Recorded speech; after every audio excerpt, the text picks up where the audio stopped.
Si tu es fan du Masters et le simple fait que tu aies cliqué sur cette vidéo le confirme un petit peu, alors tu sais que ce tournoi n'est pas juste du golf. Une semaine où l'histoire de ce sport s'écrit, où le silence est aussi fort que les applaudissements et où chaque frappe de balle peut devenir un coup de légende. Et aujourd'hui, pour ce nouveau format face caméra, parce que c'est vrai, on n'a jamais fait ça ensemble sur cette chaîne YouTube, on a décidé de revenir et de vous embarquer pour revivre les 10 moments les plus marquants du Masters. Des actions incroyables, des émotions brutes, vous allez sûrement apprendre des choses et évidemment, il y a quelques anecdotes que j'espère vous avez au fond de votre tête parce que ça a marqué l'histoire de ce sport. Bref, c'est le Masters, bref, c'est Augusta National et c'est ce week-end. On est la veille du tournoi, on va se régaler, c'est parti.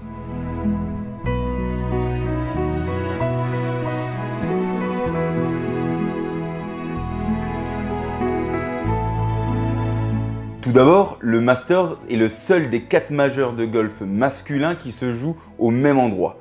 Augusta National en Géorgie. Depuis 1934, à chaque printemps, les meilleurs joueurs de golf du monde foulent ce parcours comme on entre dans un temple. En 2024, c'est la 88e édition de ce tournoi. Le tenant du titre, bon, vous le savez, c'est Scottie Scheffler.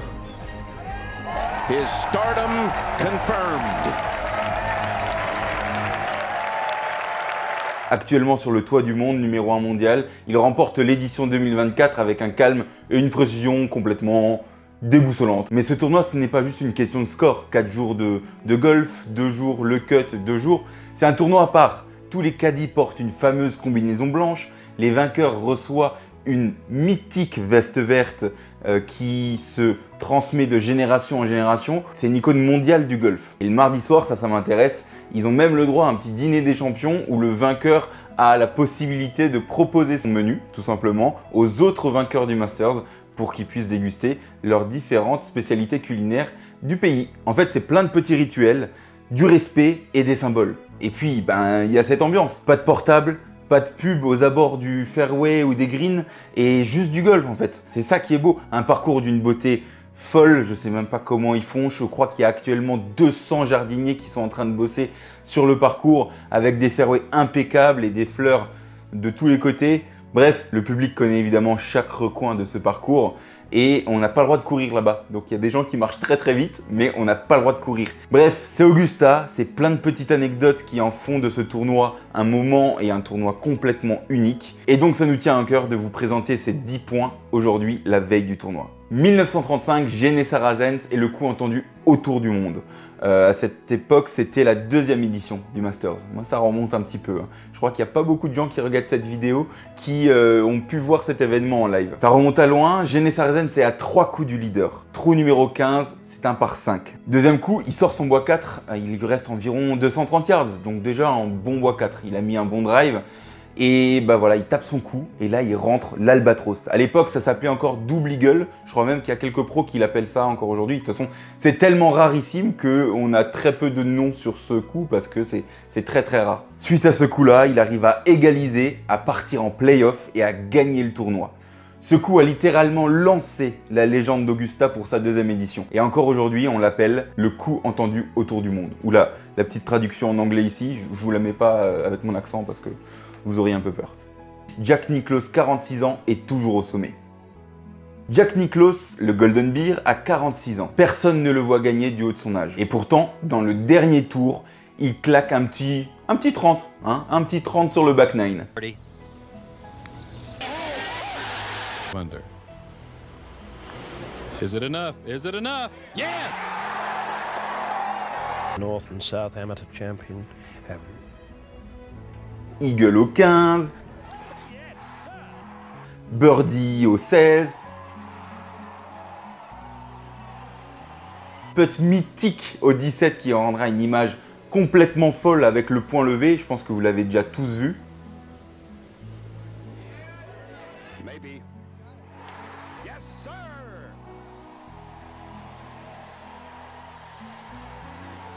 Il termine à -9 total et s'impose pour la 6e fois sur le sol de l'Augusta National. Le plus vieux vainqueur du Masters et surtout la personne avec le plus de titres. C'est une masterclass et c'est surtout un comeback de légende qui va vous rappeler un petit comeback qui qui remonte un petit peu dans les années 2019. Bon bref, j'en parle après. 1987, Larry Mize, le chip de la gloire. Playoff, Larry Mize est contre Greg Norman. Le Shark, comme vous le savez, c'est lui qui a créé le livre. Donc voilà, grosse tête du golf mondial à cette époque. On est au trou numéro 11. Mize est au loin du green, dans une position franchement compliquée. Il a un chip pas évident à faire avec un green évidemment compliqué à lire. Et là, il chip sa balle parfaite. La balle roule, roule, roule. Et elle rentre. Le public explose et Norman qui est sur le green à côté n'en revient pas. C'est un coup sorti de nulle part, un chip boîte pour venir gagner le Masters. J'étais obligé de le mettre dans les légendes du Masters parce que Mize, originaire d'Augusta, justement, le fait devant son public. Ça en fait encore plus grandir cette fame autour du tournoi. Et donc, voilà, la légende du tournoi commence à prendre de l'ampleur. 1988, Sandy Lyle est le coup du bunker au 18. Quatrième tour, dernier trou, Lyle est dans le bunker de fairway. Il n'est vraiment pas dans une position, mais il lui faut absolument un birdie pour aller chercher ce tournoi, pour aller gagner. Coup de fer bijou qu'il envoie juste derrière le drapeau avec cette petite cassure que vous connaissez sûrement avec le Sunday flag. La balle revient progressivement, il rentre le putt, victoire. Premier Écossais à gagner Augusta, mais ce coup est encore une fois un coup mythique qui est rentré dans l'histoire de ce tournoi. 1997, Tiger Woods change l'histoire. Tiger, cette année-là, a 21 ans. Premier Masters en tant que pro. Et il ne gagne pas. Non, non, il détruit le tournoi. There it is, a win for the ages.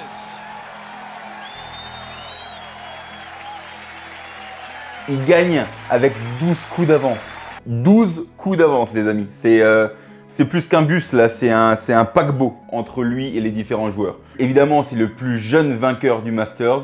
Premier joueur afro-américain à remporter ce titre. Évidemment, on connaît tous les magnifiques images avec son père et sa mère qui malheureusement est décédée il y a quelques mois de ça. Un moment d'histoire et surtout un moment de légende qui a créé une légende, celle de Tiger Woods. Et je pense qu'on va en entendre parler encore quelques années après cette victoire. On remonte un peu la chronologie, on arrive en 2010 avec Phil Mickelson et son coup dans les pins. Trou numéro 13, Phil est dans les pins. Voilà, il est complètement mort entre deux arbres avec une ouverture minuscule. Bref, le genre de shot où nous, on lay up et on va faire notre bogey ou notre double bogey et puis c'est bon. Hein, non, lui il a pris son fer 6 et c'est parti. Grosse balle basse qui part entre les troncs comme il faut. Atterrit sur le green. C'est pas juste sur le green. Phil Mickelson se met à 2-3 mètres du drapeau, birdie derrière et surtout, il gagne le tournoi. Un coup de Mickelson, audacieux, génial, complètement imprévisible, mais surtout avec de l'audace. Parce que pour réussir à sortir un coup de golf à ce moment-là du tournoi et pour derrière gagner, bravo Phil. Moi, je peux faire que l'applaudir. Je peux même te passer la petite veste verte. Non, non. Non, parce que moi, je fais encore des triples bogeys au départ du 1. 2 ans plus tard, Bubba Watson est le hook de l'impossible. Vous connaissez Bubba Watson, il aime bien jouer avec les effets. Mais cette année-là, il a vraiment sorti quelque chose de complètement dingue. Playoff, trou numéro 10, Bubba Watson est dans les bois. Évidemment, ce genre de recentrage que nous, on ne pourrait pas faire, il claque un énorme hook qui fait cerceau comme il faut. La balle revient avec une courbe magnifique et il finit sur le green. Ce coup, aussi magnifique que complètement fou, lui a permis de gagner. Bubba Watson, personnellement, moi je ne l'ai pas connu, je ne l'ai pas du tout suivi. Moi j'ai commencé le golf il y a 5-6 ans. Par contre, on sait tous à quel point il sait travailler les effets. Et cette année-là, en 2012, ça lui a permis de gagner le Masters. Voilà, moi quand je fais un effet comme ça, c'est hors limite. C'est pas pour aller contourner des arbres, me mettre green et gagner le Masters. Mais bon, c'est chacun ses trucs, hein. Retour de Tiger Woods dans notre petite histoire. On redescend un peu dans la timeline et on arrive en 2005. Tiger Woods et le chip du 16. Je pense que là, c'est quasi impossible que vous ne connaissiez pas ce chip parce que, en plus d'avoir été un coup de golf magnifique, c'est un coup marketing incroyable. Mais sans le vouloir, le plus de ça, c'est que Nike, à cette époque, qui sponsorisait encore Tiger Woods, Nike était fournisseur évidemment de balles. Et une petite virgule sur une balle, ça se remarque. Surtout quand ils décident de faire un petit chip, mais vraiment sorti des manos, tu vois. Je pense que Nike a utilisé, réutilisé et encore réutilisé cette image parce que en fait, elle est tout simplement indémodable. C'est la puissance même d'un joueur de golf qui arrive à son objectif. et ben il y a une petite virgule qui vient sublimer le tout pour eux. Bref, c'était complètement fou. Le coup du 16, du coup, ben Tiger, il est à gauche du green, il est vraiment pas dans une position idéale, il est short side. C'est compliqué, surtout que ben voilà, il est sur les derniers trous, il doit gagner ce tournoi, il veut gagner ce tournoi. Il décide de chipper sur la montée avant de pouvoir prendre la cassure, donc bénéficier de la pente du green. La balle s'arrête presque en haut et finalement redescend. La balle roule petit à petit jusqu'à la dernière roule de balle où on voit le logo Nike qui s'arrête et qui tombe. Bref, l'image, vous la connaissez, c'est complètement fou. C'est aussi l'un des coups pour lesquels on connaît Tiger Woods. Il y en a plein d'autres certes, mais ce coup-là est devenu vraiment mythique, surtout dans l'histoire de ce tournoi. Et c'était donc impossible pour nous de ne pas en parler parce que ben, c'est magique, voilà. C'est un coup de magicien et c'est une pub magnifique. Bref, ensemble, c'est... Punaise, ça donne soif, hein? Petite pub pour un autre tournoi qui aura lieu en juillet. Ben on y sera, si jamais il y a des gens qui veulent venir voir un autre majeur, cette fois-ci féminin. On sera à Evian pour The Amundi Evian Championship, donc pour ceux qui sont intéressés. On a un petit code promo pour avoir une réduction sur la place et surtout, on sera présent, donc on essayera de faire un maximum de bruit pour les Françaises sur place. En vrai, on espère vous y voir nombreux parce que c'est vraiment un tournoi de folie. Je vous conseille vraiment de venir parce que c'est de la folie. C'est simple, c'est beau, c'est pur. Les joueuses jouent extrêmement bien et le parcours est incroyable. Bref, avec le soleil, c'est 2-3 jours de folie. Donc on espère vous voir à Evian, les amis. 1995, Ben Crenshaw et la victoire du cœur. Là, je vais pas vous montrer un coup de golf magnifique, mais par contre, c'est une histoire. Quelques jours avant le tournoi, Ben Crenshaw perd son mentor. Quelqu'un qui était vraiment très cher pour lui. Il décide finalement au dernier moment de jouer malgré tout. Toute la semaine, il reste solide, imperturbable. Dimanche, dernier putt, il arrive en position de gagne, 18e trou, il le rentre et il s'effondre. L'image devient spectaculaire et aussi très émouvante parce que on le voit vraiment fondre en sanglots, ce qui a marqué aussi un des moments les plus humains, les plus vrais de ce tournoi du Masters à Augusta, qui marque aussi l'histoire non pas par des coups, évidemment, ben, les coups, ils étaient là parce qu'il a gagné le tournoi, mais aussi par l'émotion que ce tournoi peut procurer pour un joueur, à quel point ça peut être fort émotionnellement pour un joueur de jouer dans ces conditions-là et surtout de gagner dans ces conditions-là. Donc, chapeau bas, monsieur. Et pour finir, les amis, je crois que j'ai une petite larme qui est en train de couler là, tout simplement parce que moi, j'ai commencé le golf en 2020 et non pas en 2019. Et je m'en voudrais, je pense, toute ma vie, parce qu'en 2019, les amis, c'est le retour de Tiger Woods au Masters. Tiger revient de loin, de très très loin. 11 ans sans majeur, des blessures, des doutes, des galères perso. Je vous épargne toutes ces petites histoires. Et en 2019, il retourne sur le parcours d'Augusta et il le gagne à nouveau. Un moment complètement fou pour le golf mondial et pour l'histoire de ce tournoi, mais surtout un comeback qui est considéré comme l'un des plus grands comebacks du sport moderne. Bref, moi je suis bien dégoûté que Tom m'ait pas mis au golf une année plus tôt parce que j'aurais rêvé voir Tiger Woods gagner sa 5e veste ici à Augusta. J'ai toujours un petit espoir au fond de moi qui me dit que Tiger peut encore gagner ce tournoi.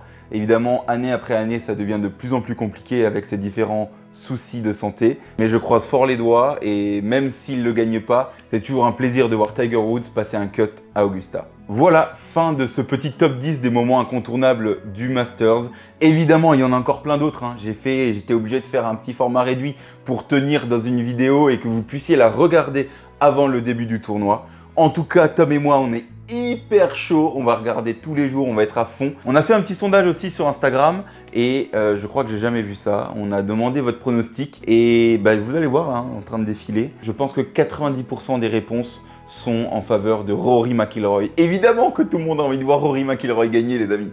Donc, on va être à fond derrière Rory. Moi, j'ai 2-3 autres joueurs que j'aimerais bien voir gagner, dont Åberg ou Bryson DeChambeau, parce que c'est des joueurs qui me tiennent à cœur. Parce que Åberg, ça swing magnifique et Bryson, ça swing hyper fort, donc je kiffe. Dites-nous dans les commentaires si ce format vous a plu. Moi, j'ai vraiment kiffé le faire finalement, première expérience. Et surtout, je me dis que ça pourrait être vraiment cool d'en refaire d'autres. Peut-être pourquoi pas approfondir des histoires dont j'ai parlé là, mais il y a énormément d'anecdotes et d'histoires sur le golf ancien et moderne, je pense que ça pourrait être très cool de faire ce genre de format pour changer un petit peu de nos vlogs. Voilà, dites-nous si ça peut vous plaire. Surtout, n'oubliez pas les amis, petit bouton bleu, petit bouton s'abonner et la cloche. Et surtout, profitez bien de cette semaine du Masters. C'est qu'une fois dans l'année, on attend tous ça. Donc j'espère que vous allez kiffer et que vous allez prendre du plaisir. Ciao tout le monde!